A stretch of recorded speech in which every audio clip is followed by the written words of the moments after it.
사사기 14장. 삼손이 딥나로 내려갔다가 딥나에 있는 어떤 블레셋 처녀를 보았다. 그가 돌아와서 자기 부모에게 말하였다. 내가 딥나에 내려갔다가 블레셋 처녀를 하나 보았습니다. 장가들고 싶습니다. 주선해 주십시오. 그러자 그의 아버지와 어머니가 그를 타일렀다. 내 친척이나 내 백성의 딸들 가운데는 여자가 없느냐? 왜 너는 할례도 받지 않는 블레셋 사람을 아내로 맞으려고 하느냐? 그래도 삼손은 자기 아버지에게 말하였다.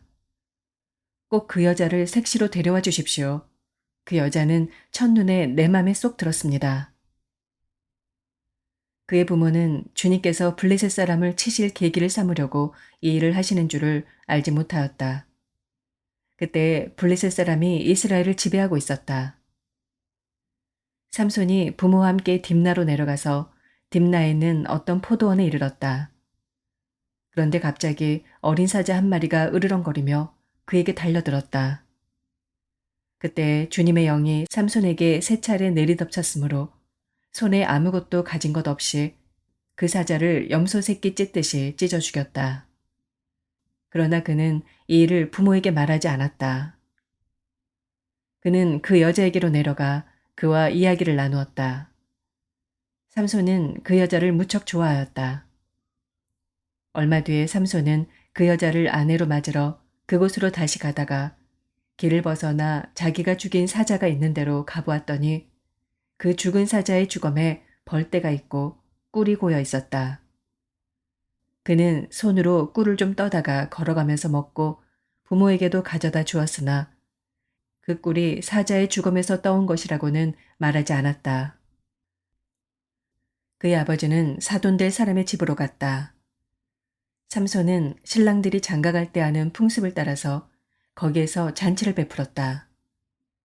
블레셋 사람들이 그를 보자 젊은이 30명을 데려다가 그와 한 자리에 앉게 하였다. 그때 삼손이 그들에게 한 제안을 하였다. 내가 여러분에게 수수께끼를 하나 내려고 하는데 잔치가 계속되는 이래 동안에 알아맞혀 보십시오. 여러분이 알아맞히면 내가 모시옷 30벌과 겉옷 30벌을 내놓고 마치지 못하면 여러분이 나에게 모시옷 30벌과 겉옷 30벌을 주도록 하는 것이 어떻겠습니까? 그들이 말하였다. 좋습니다. 어디 그 수수께끼를 한번 들어봅시다. 그래서 삼손이 그들에게 수수께끼를 내놓았다. 먹는 자에게서 먹는 것이 나오고 강한 자에게서 단 것이 나왔다. 그러나 그들은 사흘이 지나도록 수수께끼를 풀 수가 없었다. 일일째가 되던 날 그들은 삼손의 아내를 을러대었다. 신랑을 꾀어서 그가 우리에게 낸 그 수수께끼의 해답을 알아내서 우리에게 알려주시오. 그렇지 않으면 세댁과 세댁의 친정집을 불살라버리겠소. 우리가 가진 것을 빼앗으려고 우리를 초대한 것은 아니지 않소. 그래서 삼손의 아내는 삼손에게 울며 말하였다. 당신은 나를 미워할 뿐이지 사랑하지는 않아요. 그러니까 당신이 나의 나라 사람들에게 수수께끼를 내놓고도 나에게는 해답을 가르쳐주지 않았지요. 삼손이 아내에게 말하였다. 이것 봐요. 내 부모에게도 알려드리지 않았는데 어떻게 당신에게 말할 수 있겠소. 그러나 그의 아내는 삼손에게 이래나 계속되는 잔치 기간에 계속 울면서 졸라댔다. 이일째 되던 날 삼손은 드디어 아내에게 수수께끼의 해답을 말해버리고 말았다.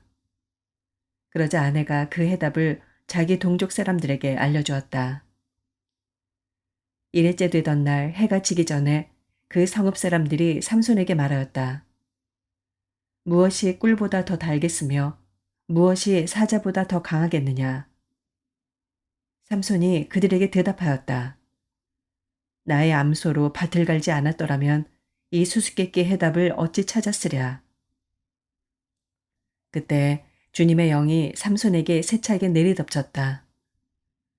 삼손이 아스글론으로 내려가서 그곳 주민 30명을 죽이고 그들에게서 노략한 옷을 가져다가 수수께끼를 푼 사람들에게 주었다. 그리고는 몹시 화가 나서 자기 아버지의 집으로 돌아가 버렸다. 그러자 삼손의 아내는 삼손의 들러리로 왔던 한 친구의 아내가 되었다.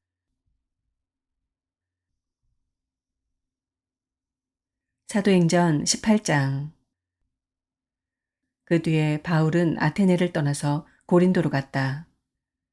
거기서 그는 본도 태생인 아굴라라는 유대 사람을 만났다. 아굴라는 글라우디오 황제가 모든 유대 사람에게 로마를 떠나라는 칙령을 내렸기 때문에 얼마 전에 그의 아내 브리스길라와 함께 이탈리아에서 온 사람이다. 바울은 그들을 찾아갔는데 생업이 서로 같으므로 바울은 그들 집에 묵으면서 함께 일을 하였다. 그들의 직업은 천막을 만드는 일이었다. 생업이 서로 같으므로 바울은 안식일마다 회당에서 토론을 벌이고 유대 사람과 그리스 사람을 설득하려 하였다. 실라와 디모데가 마케도니아에서 내려온 뒤로는 바울은 오직 말씀을 전하는 일에만 힘을 쓰고 예수가 그리스도이심을 유대 사람들에게 밝혀 증언하였다. 그러나 유대 사람들이 반대하고 비방하므로 바울은 그의 옷에서 먼지를 떨고서 그들에게 말하였다. 여러분이 멸망을 받으면 그것은 오로지 여러분의 책임이지 나의 잘못은 아닙니다. 이제 나는 이방 사람에게로 가겠습니다. 바울은 거기를 떠나서 디디오 유스도라는 사람의 집으로 갔는데 그는 이방 사람으로서 하나님을 공경하는 사람이고 그의 집은 바로 회당 옆에 있었다. 회당장인 그리스보는 그의 온 집안 식구와 함께 주님을 믿는 신자가 되었다. 그리고 고린도 사람 가운데서도 많은 사람이 바울의 말을 듣고서 믿고 세례를 받았다. 그런데 어느 날 밤에 환상 가운데 주님께서 바울에게 말씀하셨다. 무서워하지 말아라. 잠자코 있지 말고 끊임없이 말하여라. 내가 너와 함께 있으니 아무도 너에게 손을 대어 해하지 못할 것이다. 이 도시에는 나의 백성이 많다. 바울은 그들 가운데서 하나님의 말씀을 가르치면서 1년 6개월 동안 머물렀다. 그러나 갈리오가 아가야 주 총독으로 있을 때 유대 사람이 한패가 되어 바울에게 달려들어 그를 재판정으로 끌고 가서 이 사람은 법을 어기면서 하나님을 공경하라고 사람들을 선동하고 있습니다. 하고 말하였다. 바울이 막 입을 열려고 할 때 갈리오가 유대 사람에게 말하였다. 유대 사람 여러분, 사건이 무슨 범죄나 악행에 관련된 일이면 내가 여러분의 송사를 들어주는 것이 마땅할 것이오. 그러나 문제가 언어와 명칭과 여러분의 율법에 관련된 것이면 여러분이 스스로 알아서 처리하시오. 나는 이런 일의 재판관이 되고 싶지 않소. 그래서 총독은 그들을 재판정에서 몰아냈다. 그들은 회당장 소스데네를 붙들어다가 재판정 앞에서 때렸다. 그러나 갈리오는 이 일에 조금도 참견하지 않았다. 바울은 여러 날을 더 머무른 뒤에 신도들과 작별하고 배를 타고 시리아로 떠났다. 브리스길라와 아굴라가 그와 동행하였다. 그런데 바울은 서원한 것이 있어서 겐그레아에서 머리를 깎았다. 그 일행은 에베소에 이르렀다. 바울은 그 두 사람을 떼어놓고 자기 혼자 회당에 들어가서 유대 사람과 토론하였다. 그들은 바울에게 좀 더 오래 머물러 달라고 청하였으나 바울은 거절하고 하나님의 뜻이면 내가 다시 돌아오겠습니다 하고 작별 인사를 한 뒤에 배를 타고 에베소를 떠났다. 바울은 가이사랴에 내려서 예루살렘으로 올라가 교회에 문안한 뒤에 안디옥으로 내려갔다. 바울은 얼마 동안 거기에 있다가 그곳을 떠나 갈라디아 지방과 부르기아 지방을 차례로 두루 다니면서 모든 신도를 굳세게 하였다. 그런데 알렉산드리아 태생으로 아볼로라는 유대 사람이 에베소에 왔다.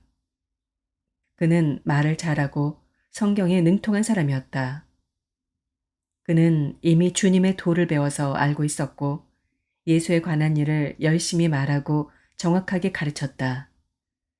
그렇지만 그는 요한의 세례밖에 알지 못하였다. 그가 회당에서 담대하게 말하기 시작하니 브리스길라와 아굴라가 그의 말을 듣고서 따로 그를 데려다가 하나님의 도를 더 자세하게 설명하여 주었다. 아볼로는 아가야로 건너가고 싶어 하였다. 그래서 신도들이 그를 격려하고 그쪽 제자들에게 아볼로를 영접하라고 편지를 보냈다. 그는 거기에 이르러서 이미 하나님의 은혜로 신도가 된 사람들에게 큰 도움을 주었다. 그가 성경을 가지고 예수가 그리스도이심을 증명하면서 공중 앞에서 유대 사람들을 힘있게 논박했기 때문이다.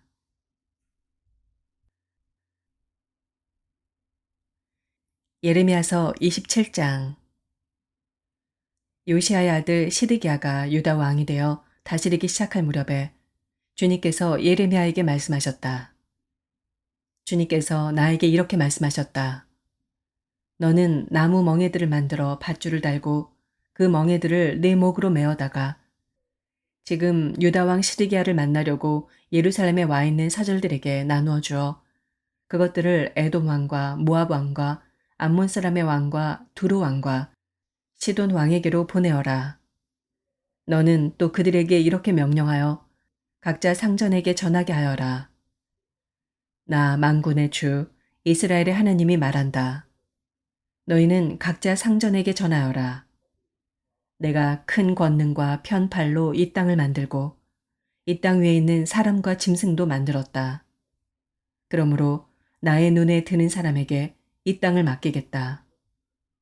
지금 나는 이 모든 나라를 나의 종 바빌로니아 왕 느부갓네살의 손에 맡겼으며 들짐승도 그에게 맡겨서 그가 부리게 하였다. 그러므로 모든 민족이 느부갓네살과 그의 아들과 그의 손자를 섬길 것이다. 물론 바빌로니아도 망하고 느부갓네살도 망할 때가 올 것이다. 그때가 되면 그의 나라도 강한 족속들과 위대한 왕들을 섬길 것이다. 그러나 바빌로니아 왕 느부갓네살을 섬기지 않으며 바빌로니아 왕의 멍에를 목에 매지 않는 민족이나 나라가 있으면 나는 그 민족을 전쟁과 기근과 연병으로 처벌해서라도 그들을 바빌로니아 왕의 손에 멸망당하게 하겠다. 나 주의 말이다. 그러므로 너희에게 있는 예언자들이나 점쟁이들이나 해몽가들이나 박수들이나 마술사들이 너희에게 바빌로니아 왕을 섬기지 않게 될 것이라고 말해도 너희는 듣지 말아라. 그들의 예언은 거짓이다. 너희가 그들의 말을 듣게 되면 너희는 고향 땅에서 멀리 쫓겨나게 될 것이다. 내가 너희를 내쫓아 멸망하게 할 것이다.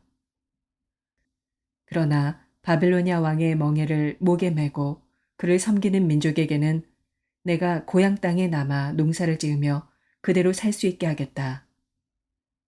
나 주의 말이다. 나는 유다 왕 시드기야에게도 이와 똑같은 말을 전하였다.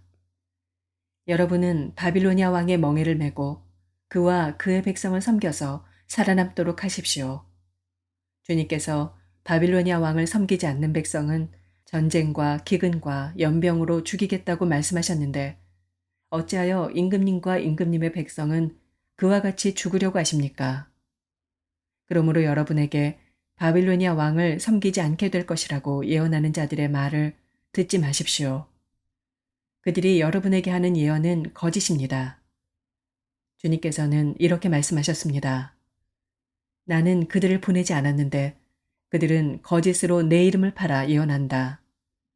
너희가 그 말을 들으면 내가 너희를 쫓아낼 것이며 너희는 그러한 예언자들과 함께 멸망하고 말 것이다. 하셨습니다. 그리고 나는 제사장들과 이 모든 백성에게 이렇게 말하였다. 나 주가 말한다. 너희는 주의 성전의 기구들이 이제 곧 바빌로니아에서 되돌아올 것이라고 하는 너희 예언자들의 말을 듣지 말아라. 그들이 너희에게 하는 예언은 거짓이다. 너희는 그들의 말을 듣지 말고 바빌로니아 왕을 섬겨서 살아남도록 하여라. 어찌하여 이 도성이 폐허가 되어야 하겠느냐. 그러므로 그들이 예언자들이라고 한다면 정말로 그들이 주의 말씀을 받은 사람들이라면 차라리 그들은 주의 성전과 유다 왕궁과 예루살렘에 아직 남아있는 기구들을 더 이상 바빌로니아에 빼앗기지 않게 해달라고 만군의 주에게 호소해야 옳을 것이다. 나 만군의 주가 기둥과 놋바다와 받침대와 아직 이 도성에 남아있는 기구, 곧 바빌로니아 왕 느부갓네살이 유다 왕 여호야김의 아들 여고냐와 유다와 예루살렘의 모든 귀족을 예루살렘에서 바빌로니아로 붙잡아 갈 때 남겨두었던 것들에 관하여 말하겠다. 참으로 주의 성전과 유다 왕궁과 예루살렘에 남아있는 그 기구를 두고 나 만군의 주 이스라엘의 하나님이 말한다. 그것들도 바빌로니아로 실려가서 내가 찾아올 때까지 그냥 그곳에 남아있을 것이다. 나 주의 말이다. 그리고 그 후에 내가 그것들을 이곳으로 다시 옮겨올 것이다.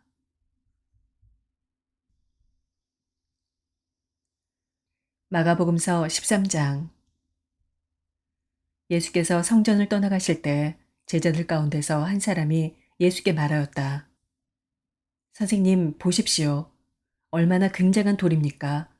얼마나 굉장한 건물들입니까? 예수께서 그에게 말씀하셨다. 너는 이 큰 건물들을 보고 있느냐? 여기에 돌 하나도 돌 위에 남지 않고 다 무너질 것이다. 예수께서 올리브산에서 성전을 마주보고 앉아 계실 때 베드로와 야고보와 요한과 안드레가 따로 예수께 물었다. 우리에게 말씀해 주십시오. 이런 일이 언제 일어나겠습니까? 또 이런 일들이 이루어지려고 할 때에는 무슨 징조가 있겠습니까? 예수께서 그들에게 말씀하셨다. 누구에게도 속지 않도록 조심하여라. 많은 사람이 내 이름으로 와서는 내가 그리스도다 하면서 많은 사람을 속일 것이다. 또 너희는 여기저기에서 전쟁이 일어난 소식과 전쟁이 일어날 것이라는 소문을 듣게 되어도 놀라지 말아라. 이런 일이 반드시 일어나야 한다. 그러나 아직 끝은 아니다. 민족과 민족이 맞서 일어나고 나라와 나라가 맞서 일어날 것이며 지진이 곳곳에서 일어나고 기근이 들 것이다. 이런 일들은 진통의 시작이다. 너희는 스스로 조심하여라. 사람들이 너희를 법정에 넘겨줄 것이며 너희가 회당에서 매를 맞을 것이다. 또 너희는 나 때문에 총독들과 임금들 앞에 서게 되고 그들에게 증언할 것이다. 먼저 복음이 모든 민족에게 전파되어야 한다. 사람들이 너희를 끌고 가서 넘겨줄 때 너희는 무슨 말을 할까 하고 미리 걱정하지 말아라. 무엇이든지 그 시각에 말할 것을 너희에게 지시하여 주시는 대로 말하여라. 말하는 이는 너희가 아니라 성령이시다. 형제가 형제를 죽음에 넘겨주고 아버지가 자식을 또한 그렇게 하고 자식이 부모를 거슬러 일어나서 부모를 죽일 것이다. 너희는 내 이름 때문에 모든 사람에게서 미움을 받을 것이다. 그러나 끝까지 견디는 사람은 구원을 받을 것이다. 황폐하게 하는 가증스러운 물건이 서지 못할 곳에 선 것을 보거든 읽는 사람은 깨달아라. 그때에는 유대에 있는 사람들은 산으로 도망하여라. 지붕 위에 있는 사람은 내려오지도 말고 제 집안에서 무엇을 꺼내려고 들어가지도 말아라. 들에 있는 사람은 제 겉옷을 가지러 뒤로 돌아서지 말아라. 그날에는 아이 뵌 여자들과 젖먹이가 딸린 여자들은 불행하다. 이 일이 겨울에 일어나지 않도록 기도하여라. 그날에 환난이 닥칠 것인데 그런 환난은 하나님께서 세상을 창조하신 이래로 지금까지 없었고 앞으로도 없을 것이다. 주님께서 그 날들을 줄여주지 않으셨다면 구원받을 사람이 하나도 없을 것이다. 그러나 주님께서는 주님이 뽑으신 선택받은 사람들을 위하여 그 날들을 줄여주셨다. 그때 누가 너희에게 보아라, 그리스도가 여기에 있다. 보아라, 그리스도가 저기에 있다 하더라도 믿지 말아라. 거짓 그리스도들과 거짓 예언자들이 일어나 표징들과 기적들을 행하여 보여서 할 수만 있으면 선택받은 사람들을 홀리려 할 것이다. 그러므로 너희는 조심하여라. 내가 이 모든 일을 너희에게 미리 말하여 둔다. 그러나 그 환난이 지난 뒤에 그 날에는 해가 어두워지고 달이 빛을 내지 않고 별들이 하늘에서 떨어지고 하늘의 세력들이 흔들릴 것이다. 그때 사람들이 인자가 큰 권능과 영광에 쌓여 구름을 타고 오는 것을 볼 것이다. 그때 그는 천사들을 보내어 땅 끝에서 하늘 끝까지 사방에서 선택된 사람들을 모을 것이다. 무화과 나무에서 비유를 배워라. 그 가지가 연해지고 잎이 돋으면 너희는 여름이 가까이 온 줄을 안다. 이와 같이 너희도 이런 일들이 일어나는 것을 보거든 인자가 문 앞에 가까이 온 줄을 알아라. 내가 진정으로 너희에게 말한다. 이 세대가 끝나기 전에 이 모든 일이 다 일어날 것이다. 하늘과 땅은 없어질지라도 나의 말은 절대로 없어지지 않을 것이다. 그러나 그 날과 그때는 아무도 모른다. 하늘의 천사들도 모르고 아들도 모르고 오직 아버지만 아신다. 조심하고 깨어 있어라. 그때가 언제인지를 너희가 모르기 때문이다. 사정은 여행하는 어떤 사람의 경우와 같은데 그가 집을 떠날 때 자기 종들에게 권한을 주어서 각 사람에게 할 일을 맡기고 문지기에게는 깨어 있으라고 명령한다. 그러므로 깨어 있어라. 집주인이 언제 올는지 저녁녘일지 한밤중일지 달기 올 무렵일지 이른 아침녘일지 너희가 알지 못하기 때문이다. 주인이 갑자기 와서 너희가 잠자고 있는 것을 보게 되는 일이 없도록 하여라. 내가 너희에게 하는 말은 모든 사람에게 하는 말이다. 깨어 있어라. 아멘.